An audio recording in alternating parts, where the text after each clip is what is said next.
여러분, 오늘은 우리가 스데반의 순교 이야기를 통해서 우리 하나님께서 주시는 귀한 교훈을 얻기를 원합니다.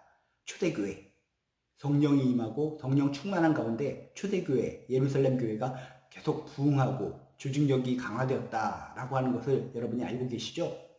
부흥하는 가운데 성도들도 계속 불어나고 조직력이 커가면서 이 초대교회 예루살렘 교회는 역할 분담의 필요성이 생겼습니다. 어떤 공동체든지 조직이 커지면은 역할이 분담되어야 됩니다. 한 사람이 모든 것을 다 감당할 수는 없습니다. 그래서 역할 분담의 필요성에 의해서 7집사를 선출하게 됩니다. 그래서 초대교회 때 처음으로 7집사가 선출되는데 그 중에서 여러분이 잘 아는 사람 스데반이라고 하는 사람이 7집사에 속해서 뽑히게 됩니다. 이 스데반이라고 하는 사람은 여러분이 잘 알다시피 믿음 충만, 성령 충만, 말씀 충만, 은혜 충만, 모든 것이 충만한 사람, 그 사람이 바로 스데반이라고 하는 사람이었습니다. 근데 이렇게 좋은 사람, 하나님께 충성한 스데반이라는 사람이 복음을 열심히 전하다가 순교를 하게 됩니다. 인간적으로 참으로 안타깝죠. 하나님을 위해서, 예수를 위해서, 복음을 위해서 그렇게 충만하게 살아온 사람인데 그렇게 허무하게 순교를 당하다니요. 인간적인 입장에서는 속상합니다. 안타깝습니다. 왜 그렇게 신실한 자가 일찍 죽어야 됩니까? 왜 순교를 당해야 됩니까? 하고 이해할 수는 없지만 여러분, 오늘 말씀을 통해서 스데반의 순교를 통해 얻는 몇 가지 영적 교훈을 체크하시기를 주님의 이름으로 축복합니다. 우리도 스데반처럼 열심히 하나님을 섬기고 열심히 믿고 전도하고 섬기며 살아가는데 이렇게 스데반의 순교 이야기처럼 억울하고 답답한 일을 겪을 때가 종종 있습니다.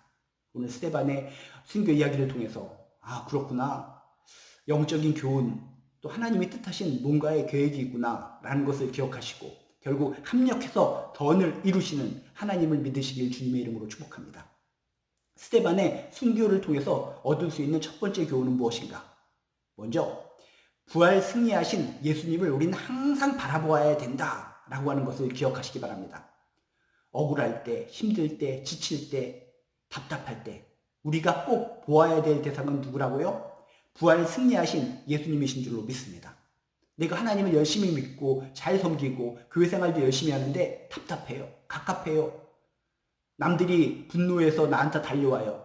난 하나님 열심히 잘 믿고 있는데 왜 나한테 이런 억울한 일이 있을까? 나한테 이렇게 왜 손해가 막심할까? 되는 일이 없을까? 가슴이 갑갑할 때 땅을 바라보지 말고 그 사람들을 바라보지 말고 여러분, 예수 그리스도를 바라보시길 주님의 이름으로 축복합니다. 부활하신 예수 그리스도, 승리하신 예수 그리스도를 바라보시면서 나에겐 승리가 감추어져 있다. 지금 삶이 힘들고 어렵고 답답하지만 결국 나도 승리할 수 있고 부활할 수 있다라고 하는 소망을 얻으시길 주님의 이름으로 축복합니다. 스데반도 그랬습니다. 사도행전 7장 55절에서 8장 1절에 보면 스데반에 관련된 이야기가 나오는데 55절에 이런 표현이 있습니다. 스데반이 성령 충만하여 하늘을 우러러 주목하여 하나님의 영광과 및 예수께서 하나님 우편에 서신 것을 보고 말하되 보라, 하늘이 열리고 인자가 하나님 우편에 서신 것을 보노라 한데 뭡니까? 지금 스데반의 상황이 어떤 상황입니까? 열심히 복음 전도를 하고 있습니다. 그 강팍한 유대인들을 향해서 강렬한 설교를 하는 겁니다. 당신들이 지금 성전을 우상시하고 있는데 성전이 멀쩡하다고 해서 당신들이 멀쩡한 것이 아닙니다. 성전 안에만 하나님이 갇혀 계신 것이 아닙니다. 성전을 우상시하지 마십시오. 하나님은 온 천하에 계신 분이 우리가 믿는 하나님이십니다. 그리고 종교 지도자들의 악행을 지적합니다. 당신들이 하나님께서 보내신 선지자들을 죽여왔고 심지어 메시아도 이 땅에 왔건만 그 메시아가 예수인데 그 예수를 당신들이 죽였습니다. 라고 하면서 강력하게 담대하게 설교를 합니다. 이런 설교를 했을 때 유대인들이 어떤 반응을 보였겠습니까? 이를 가는 겁니다. 이를 바득바득 깔면서 분노합니다. 저놈을 죽여야 되겠구나. 저놈이 우리를 비방하는 설교를 하네. 저 신성모독의 설교를 하네. 하면서 이 스데반을 죽이려고 그 무수히 많은 유대인들이 막 달려들고 분노를 하고 있는 상황 속에서 이 스데반은 어떤 모습을 보였는가? 무섭다. 이러다가 나 죽을지도 모르겠다. 라고 생각하고 타협하고 도망친 것이 아니라 고개를 숙이고 얼굴이 빨개져서 부끄러움을 탄 것이 아니라 오늘 성경 말씀에 보면 뭐라고요? 담대하게 성령 충만하여 하늘을 우러러 주목하여 하나님의 영광과 및 예수께서 하나님 우편에 서신 것을 보았다. 예수님을 바라보면서 용기를 얻었다는 것입니다. 예수님을 바라보면서 죽어가고 쓰러져가고 쪼그라져가는 자신의 그런 용기가 다시 솟구칠 수 있었다는 것입니다. 용기가 생기니까 어떻습니까? 자신을 공격하는 유대인들을 향해서 더욱더 강력하게 얘기하는 겁니다. 인자가 하나님 우편에 서신 것을 보노라. 예수님이 하나님 우편에 서신 것을 내가 보노라 라고 당당하게 그들에게 선포할 수 있었다는 것입니다. 여러분, 우리들의 인생길을 살아갈 때 예수를 위해서, 복음을 위해서 항상 살아갈 때마다 세상 사람들이 오늘 유대인들처럼 이를 갈면서 분노하면서 우리를 공격합니다. 우리를 욕합니다. 우리를 때리려고 합니다. 우리를 핍박합니다. 우리를 박해합니다. 어떻게 해야 될까요? 도망쳐야 될까요? 타협해야 될까요? 물러서야 될까요? 부끄러워해야 될까요? 우리는 성령 충만한 가운데 하늘문이 열리고 저 위에 계신 승리하신 부활하신 예수 그리스도를 바라보아야 될 줄로 믿습니다. 예수를 바라볼 때 쪼그라드는 나의 용기, 힘들어져가는 나의 마음이 다시 회생되고 소생되고 용기가 생길 줄로 믿습니다. 어떠한 억울하고 답답하고 무서운 상황 속에서 우리들이 해야 할 일, 도망치는 것도 아닙니다. 타협하는 것도 아닙니다. 스데반처럼 예수를 바라보시길 주님의 이름으로 축복합니다. 어떤 상황 속에서도 우리들이 목도하고 지켜보고 앙망하고 바라보아야 될 대상은 예수 그리스도다. 부활하시고 승리하신 예수 그리스도가 나의 이 험한 상황 속에서 결국 용기를 주시고 담대함을 주셔서 승리하게 하실 것이다 라고 하는 믿음이 우리에게 필요한 줄로 믿습니다. 그래서 히브리서 12장 2절에 보면 어떤 표현이 있습니까? 믿음의 주요 또 온전하게 하시는 이인 예수를 바라보자. 예수를 바라보자. 당신들 힘드십니까? 어려움이 있으십니까? 힘들고 낙담할 때마다 예수를 바라보십시오. 예수를 바라보면 당신에게 힘이 생깁니다. 용기가 생깁니다. 절망 속에 빠져 있더라도 다시 소망이 생깁니다. 예수를 바라보라 라고 성경은 이야기하고 있다는 것입니다. 스데반은 알았습니다. 자신이 힘들고 어려운 상황, 저들이 공격해서 자신이 죽을 수밖에 없는 이 초라한 상황, 내가 누구를 바라봐야 될까? 성령 충만한 가운데 하늘문이 열리고 부활 승리하신 예수 그리스도를 바라보면서 힘과 용기를 얻었는 줄로 믿습니다. 성령 충만해야 영안이 열리고 부활 승리하신 예수님을 바라볼 수 있습니다. 스데반은 항상 성령 충만하여 살았기 때문에 성령 충만한 가운데 두려움을 이기고 세상 사람들의 공격을 이기고 부활하신 예수 그리스도를 바라보며 힘과 용기를 얻을 수 있었습니다. 오늘 스데반의 순교 이야기를 통해서 첫 번째 얻어야 될 교훈은 무엇이라고요? 아무리 힘들고 어려워도 답답하고 억울한 일을 당해도 한이 맺힌 일을 당할지라도 부활 승리하신 예수님을 바라보아야 된다는 것입니다. 예수를 바라보면 부활 승리하신 예수님을 바라보면 스데반처럼 아무리 힘들고 어려운 상황 속에서도 담대하게 주를 전파하고 주의 자녀로서 담대하게 가슴을 쫙쫙 펴고 승리할 수 있는 기틀이 제공될 줄로 믿습니다.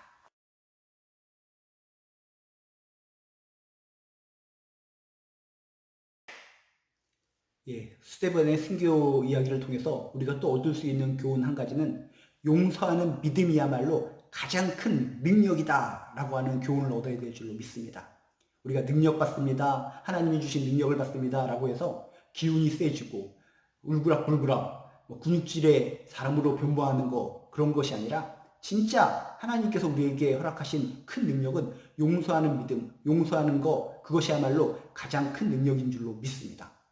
그래서 오늘 59절에 보면 이런 표현이 있습니다. 그들이 돌로 스데반을 치니 스데반이 부르짖어 이르되 주 예수여 내 영혼을 받으시옵소서 하고 무릎을 꿇고 크게 불러 이르되 주여 이 죄를 그들에게 돌리지 마옵소서 이 말을 하고 자니라. 돌에 맞아 순교를 하면서 스데반은 어떤 모습을 보였습니까? 자신에게 돌을 던지는 자 주여 이 죄를 그들에게 돌리지 마옵소서 용서하는 능력을 가질 수 있었습니다. 스데반은 그리스도인으로서 가장 위대한 능력인 용서의 능력을 마지막 죽는 순간에 얻을 수 있었다는 것입니다. 우리들이 그리스도인으로 살아가면서 주로부터 하나님으로부터 큰 능력을 얻기를 원하는데 하나님께서 우리에게 주시는 가장 큰 능력이 바로 용서의 능력인 줄로 믿습니다. 우리가 다른 능력들을 많이 받아도 용서의 능력은 정말 얻기가 힘듭니다. 어떻게 내가 나를 괴롭히고 나를 힘들게 하는 저 사람을 용서할 수가 있어? 도저히 용서할 수 없어. 이것이 우리들의 심정인데, 스데반은 그 누구도 용서할 수 있는 능력을 갖지 못했는데 마지막 죽는 순간에 용서의 능력을 보여주면서 주님께서 인간들에게 주실 수 있는 가장 큰 능력을 소유하고 순교했다는 것입니다. 스데반의 순교 이야기를 통해서 우리는 깨달아야 됩니다.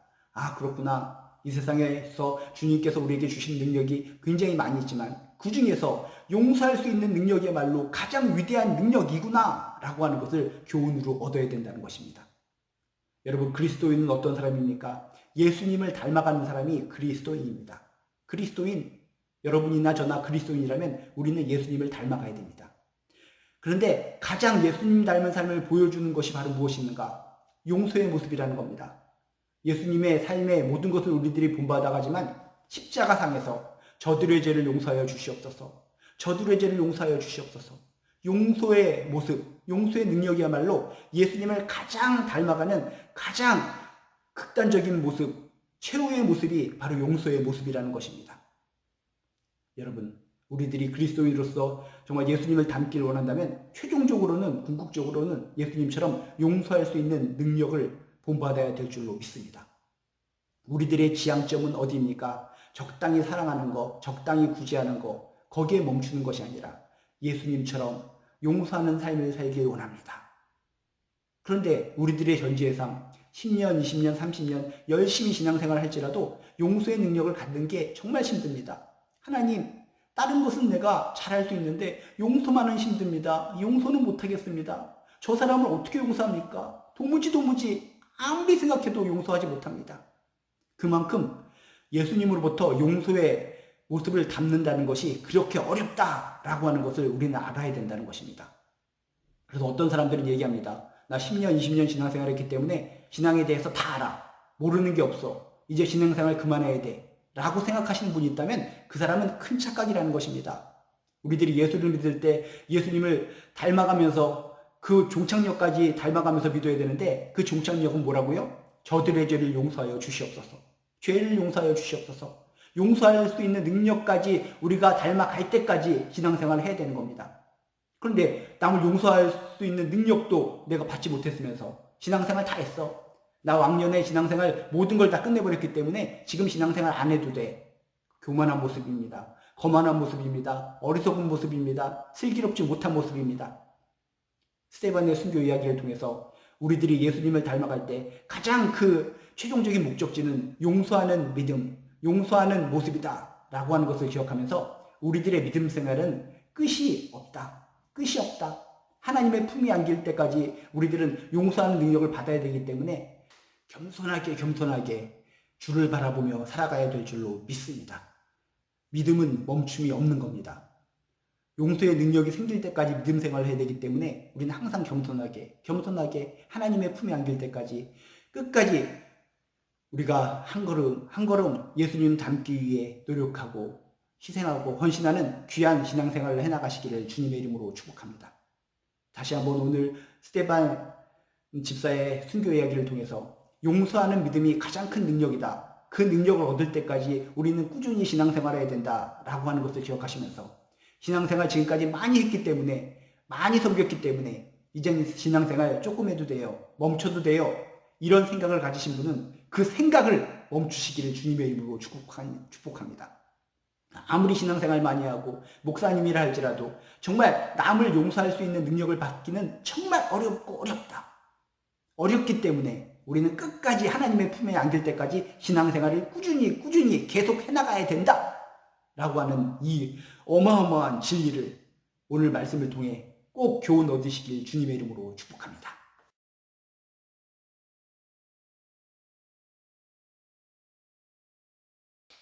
우리가 스데반의 순교 이야기를 통해서 우리가 교훈을 얻고 있는데, 우리가 스데반의 순교 이야기를 통해서 또 받을 수 있는 세 번째 교훈은 핍박과 고난은 새로운 소망의 길을 열게 된다라고 하는 교훈을 얻어야 될 줄 믿습니다. 핍박이 있습니다. 고난이 있습니다. 어려움이 있습니다. 하나님을 믿는 자에게, 크리스찬에게 핍박과 고난이 있다면 그것으로 끝이 아니라 그것을 통해서 더욱더 큰 소망의 길이 열린다는 것을 믿으시길 주님의 이름으로 축복합니다. 8장 1절에 보면 이런 표현이 있습니다. 사울은 그가 죽임당함을 마땅히 여기더라. 그날에 예루살렘에 있는 교회에 큰 박해가 있어 사도 외에는 다 유대와 사마리아 모든 땅으로 흩어지니라. 현실적인 눈으로 보면, 인간적인 눈으로 보면 말도 안 되는 겁니다.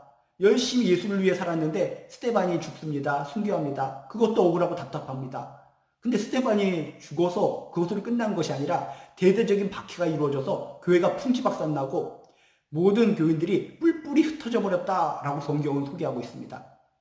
역사적인 이 현실만 바라보면 이해가 안 가죠. 교회는 끝난 것이구나. 하나님은 끝난 것이구나. 믿음은 끝난 것이구나. 정말 어이가 없구나. 성령 충만해서 그렇게 부흥 발전하던 교회가 한순간에 어떻게 이렇게 풍지박산이 날 수 있는가? 현상만 바라보면, 육지적인 눈으로만 바라보면 모든 것이 끝이고 절망입니다. 그런데 여러분 잘 기억해 보시기 바랍니다. 먼저 오늘 말씀을 소개할 때 사울은 그가 죽임당함을 마땅히 여기더라. 스데반이 순교하는 그 자리에 누가 있었다고요? 사울이란 자가 있었습니다. 사울이란 자가 돌에 맞아서 처참하게 죽어가는 스데반을 바라보았습니다. 그런데 그 순간, 죽어가는 순간까지도 끝까지 용서의 능력을 보이고 하늘문이 열리는 것을 본 스데반의 모습을 본 것이 바로 사울이었습니다. 이 사울이 이 시간을 계기로 해서 뭔가 마음에 찔리는 것을 가졌을지 모릅니다. 그래서 살기등등하게 예수 믿는 자들을 잡으려고 다메섹까지 쫓아가다가 결국 예수님을 만나서 인생이 180도 바뀌게 됩니다. 그 자리, 스데반이 순교하는 그 자리에 사울이 있었다. 결국은 어떻게 됩니까? 그 사울이 회심하게 되고 사울을 통해서 어마어마한 놀라운 교회 부흥의 역사가 일어났다라고 하는 것을 기억하시면서 스데반의 순교의 자리가 절망의 자리, 끝의 자리, 마지막의 자리, 절망의 자리, 그것이 아니라 사울이라는 사람을 통해서 다시 온 세상에 빛과 소금의 역할을 감당하고 온 세상에 복음이 증거될 수 있는 하나의 소망의 자리가 스데반의 순교의 자리였다라고 하는 것을 기억하시기 바랍니다. 또 그것으로 끝나는 것이 아닙니다. 스데반이 죽는 것을 통해서 대대적인 핍박이 이루어져서 많은 사람들이 유대와 사마리아 모든 땅으로 흩어졌다라고 성경에 써있죠. 이 사실만 보면은 답답한 겁니다. 갑갑한 겁니다. 이해가 되지 않는 겁니다. 그런데 어떻게 됩니까? 온 세상이 흩어졌기 때문에 그것이 나중에 온 인류가 복음을 받아들이고 복음이 확산되는 계기가 이때를 계기로 해서 성립되었다라고 하는 것을 여러분 아셔야 된다는 것입니다. 이 사건이 없었으면 어떻게 되는 겁니까? 그냥 예루살렘 교회에서 여기가 좁사오니 유대 땅에만 그냥 복음이 머물러 있게 될 수밖에 없었습니다. 그런데 스데반이 순교하고 강력한 핍박을 통해서 그 교회의 모든 사람들이 뿔뿔이 흩어지고 나니까 그 흩어진 곳에서 복음이 전파되면서 유대 땅에 갇혀있던, 예루살렘에 갇혀있던 복음이 온 인류에게로, 온 세상으로 퍼져나갈 수 있는 계기가 되었다는 것입니다. 여기서 우리는 어떤 상황 속에서도 일하시는 하나님을 발견할 수 있습니다. 핍박 속에서도, 고난 속에서도, 어려움 속에서도 결국 하나님은 자신의 뜻을 이루어 가신다는 것입니다. 여러분, 합력해서 반드시 선을 이루시는 하나님을 믿으시길 주님의 이름으로 축복합니다. 핍박과 고난, 스데반의 순교와 교회의 핍박과 박해, 뿔뿔이 흩어진 그 현상만 바라보면 도저히 납득이 안 가고 이해할 수 없지만 그 현장에 있던 사울이 회심을 해서 어마어마한 믿음의 선구자가 되고 그곳에 있던 모든 또 교인들이 뿔뿔이 흩어져서 전 세계 곳곳에서 복음을 증거하면서 전 세계에 하나님의 복음을 증거할 수 있는 계기가 되었다라고 하는 것을 떠올리시면서 놀랐구나. 육적인 눈으로 바라보면 끝인데 영적인 눈으로 바라보니까 소망이구나. 핍박과 고난이 오히려 소망이구나. 하나님의 뜻을 이루어가는 하나의 통로구나 라고 하는 것을 깨달을 수 있다는 것입니다. 여러분 성경에 보면 요셉, 에스더, 다니엘의 친구 사드락 메삭 아벳느고 등등 성경에 무수히 많은 사람들이 나오는데 그들이 삶의 현장을 보면 납득이 안 가고 이해가 안 가고 답답한 일들이 많이 벌어집니다. 그 현상만 바라보면 하나님 욕하고 하나님 떠나야 정상입니다. 그런데 그들의 인생을 보면 어떻습니까? 힘들고 어렵고 답답하고 고난과 핍박이 있었지만 그들을 통해서 하나님께서 일하시는 것으로 말미암아 합력해서 선을 이루시는 것이 바로 성경 말씀의 특징인 줄로 믿습니다. 성경에 나온 모든 주인공들의 이야기를 하나하나 살펴보면서 순간순간은 답답하고 어려운 것이 있지만 핍박과 고난을 통해서 하나님께서는 일하시고 새로운 소망의 길을 열리게 하신다 라고 하는 교훈을 발견하시기를 주님의 이름으로 축복합니다. 오늘 스데반의 순교 이야기를 통해서 여러분 꼭 기억하시기 바랍니다. 아무리 힘들고 어려운 일이 있을지라도 우리들이 바라보아야 할 대상은 예수님이시다. 성령 충만한 가운데 억울하고 힘들고 답답해도 예수님을 바라보며 이기시고 극복하시고 승리하시기를 주님의 이름으로 축복합니다. 또한 우리가 가져야 될 큰 능력은 바로 용서의 능력이다. 내가 지금 용서의 능력을 갖지 못했다면 이 용서의 능력을 가질 때까지 평생 하나님의 품에 안길 때까지 신앙생활을 꾸준히 해야 된다. 절대로 신앙생활 멈춰서는 안 된다. 가장 힘들고 가장 얻기 힘든 용서의 능력을 얻기 위해서 여러분 하나님의 품에 안길 때까지 포기하지 않고 끝까지 겸손하게 신앙생활 하시기를 주님의 이름으로 축복합니다. 또한 핍박과 고난은 새로운 소망의 길을 열려주는 열쇠다라는 걸 기억하시면서 스데반의 순교를처럼 우리 삶이 어렵고 힘들고 답답할 때마다 이 고난과 핍박을 통해서 하나님께서는 새롭게 일하실 것이다. 하나님의 뜻을 이루실 것이다. 소망을 주실 것이다. 더 큰 열매를 맺게 하여 주실 것이다. 합력하여 선을 이루어 주실 것이다. 라고 하는 확신을 가지시고 여러분 힘있게 담대하게 살아가시기를 주님의 이름으로 축복합니다.